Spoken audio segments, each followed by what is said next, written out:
It's been a while since my last Star Trek Sundays video, but I am pleased to say that this will be a regular slot again for the next few weeks, thanks mainly to Mego. In the last few weeks, Mego have released a whole slew of new action figures, and amongst them, of course, are some great Star Trek figures. Now, there is a bit of a backstory to how we got these releases. Because in the summer of 2021, Mego partnered with Topps to create a line of exclusive figures that were made available in the United States. These figures weren't readily available in the UK or in the European market. So to counter this, Mego developed a line of variants using the same figure molds but with different outfits usually, and these would be mass market standard releases. Now, it's a bit like buses. These figures were announced over a year ago, but they've all been released at once now in the last couple of weeks, which is pretty cool. On the one hand, it does feel a little bit like Christmas having so many Megos to look at over the next few videos, but on the other hand, for those who weren't expecting a sudden deluge of releases, it's going to be pretty heavy on the wallet.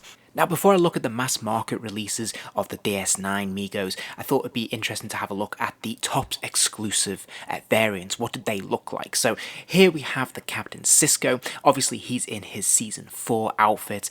The figure, of course, is pretty much identical. It's only really that costume that's different. And I think this really just comes down to a question of preference. For myself, I actually really like the mass market release, or the European releases that they've got in the box, because I really like that Season 7 costume and uniform. Plus, I think it's kind of fun because you can actually swap this out and you could put a Captain Picard in it if you wanted, and you could have a movie version of that character.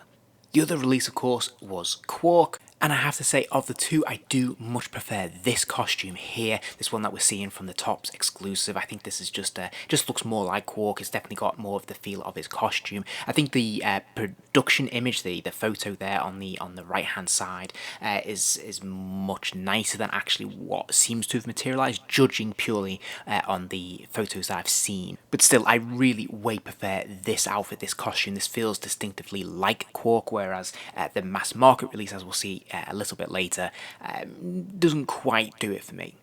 So then, starting with the Captain Sisko, we can see it is the standard Star Trek packaging, the standard branding that we've seen before. Of course, we have the Captain in the top left-hand corner there. It's like a digital image that's been quite nicely painted, and it has the grey shading to represent Deep Space Nine, which is a little bit disappointing. It's a little bit muted. We know, of course, that obviously Next Generation is red, and the original series is yellow, and I've obviously gone for a grey for Deep Space Nine. It's a pretty bland card. We do have obviously the Federation of Planets logo in the background, sort of greyed out, but yeah, it's okay, but it's not the most exciting branding in the world, and I'm not overly keen on this. Now, you'll notice there is a sticker on here that says it is the European exclusive, limited to 1,000 units, and of course this is number 581. Now, this wasn't my understanding. I thought this was a mass market release, so I think it's kind of interesting that it does say it is exclusive to the European market. So if anyone knows the details, please do let me know in the comments. I'd be really fascinated to know what the story is here.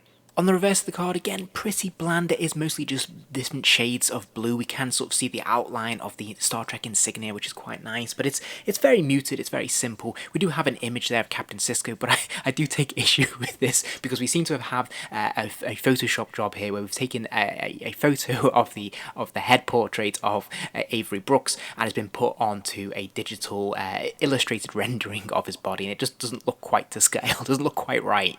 Okay, so one of the big things about these figures is that they do represent a brand new body sculpt, and they are something of a quantum leap forward, as we will see when we look at the articulation. This may bother some hardcore traditionalist fans who really like the traditional approach, but for me, however, I'm really thrilled. Now, this is the first time we've had a Mego version of Captain Sisko, so of course this is a brand new head sculpt. I think this is pretty decent, actually. If we look at the likeness here, I think this is fairly close approximation. I don't think it's spot on by any stretch of the imagination. It's obviously a very soft, simplified version, as you would expect from Mego anyway, but I do think they've made a pretty earnest attempt here, and I think it's pretty good. It's pretty close for this scale and for this brand. I really love the tailoring on this outfit. I think they've done a really nice job. I think they've done a pretty good job of replicating what we see on screen. Clearly, this is obviously the Season 7 outfit, but I think it looks quite nice. It's quite nicely fitted. It's not too baggy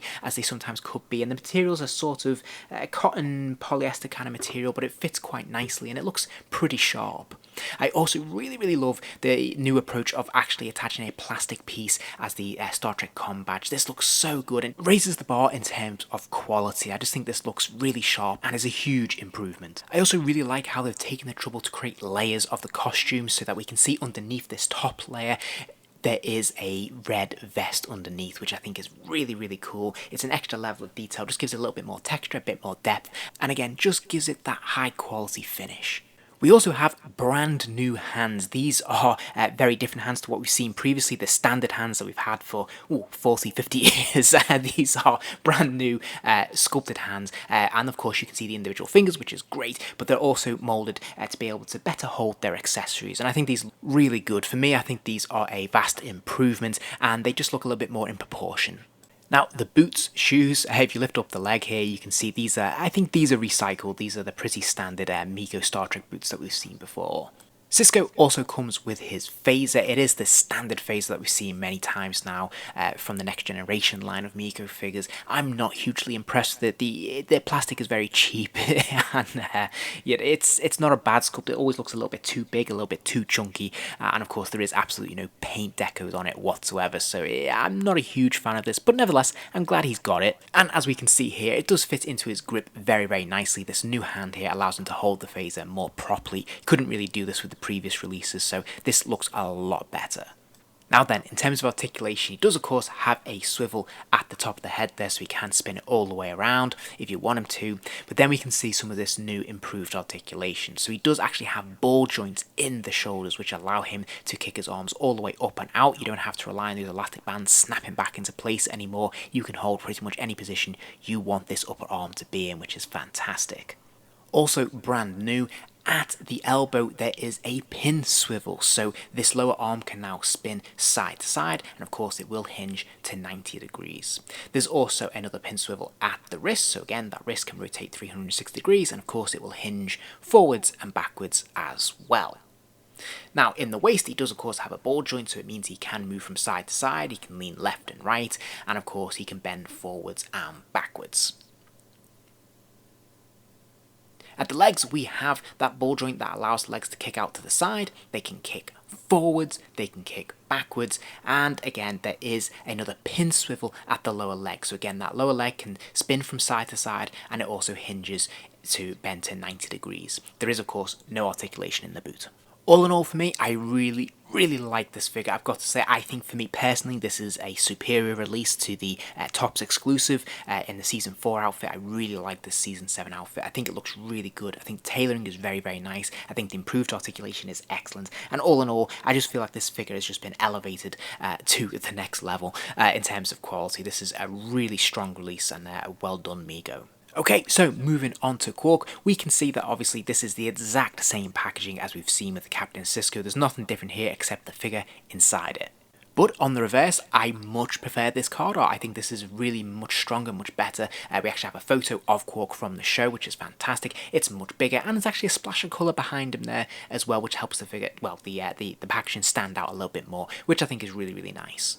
Quark also represents something of a first. This is the first time we've had a Ferengi in pretty much any scale in any toy line for the last 25, 30 years, let alone a Mego release.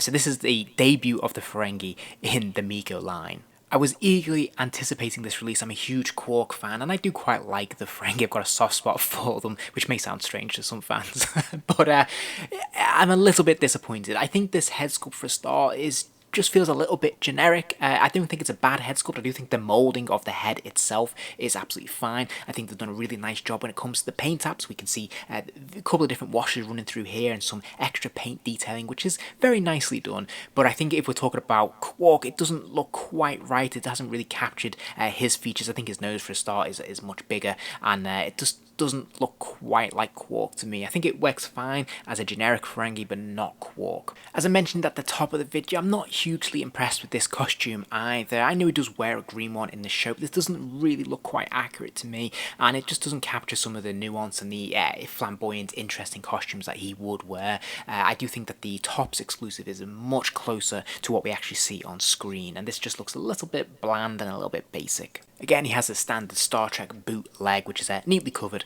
by these green trousers, but again, pretty simple and not the most impressive.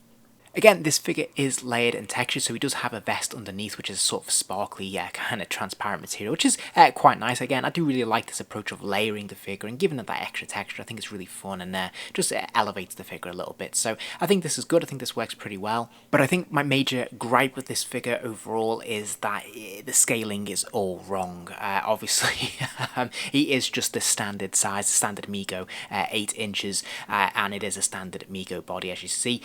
Standing next to Sisko, he's the same height, if not actually fractionally taller, which is completely wrong. Obviously, Quark should be a good few inches shorter. His head should really come up to Sisko's shoulder, I think. So this is quite wrong.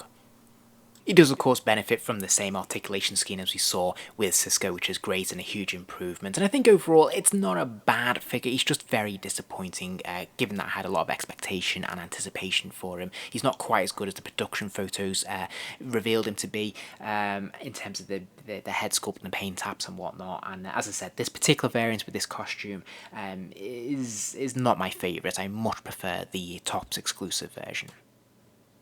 So there you have it, the first debut figures in the Mego line for Deep Space Nine. I have to say, these are both pretty good entries. I really like the Sisko figure, and I'm pleased to have Quark or have the Ferengi finally in any scale. I think it's really cool to finally have a new release there.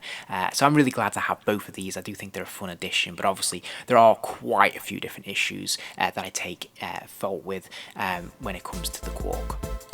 If you enjoyed this video, please do give it a like and remember to subscribe, as there'll be plenty more videos soon.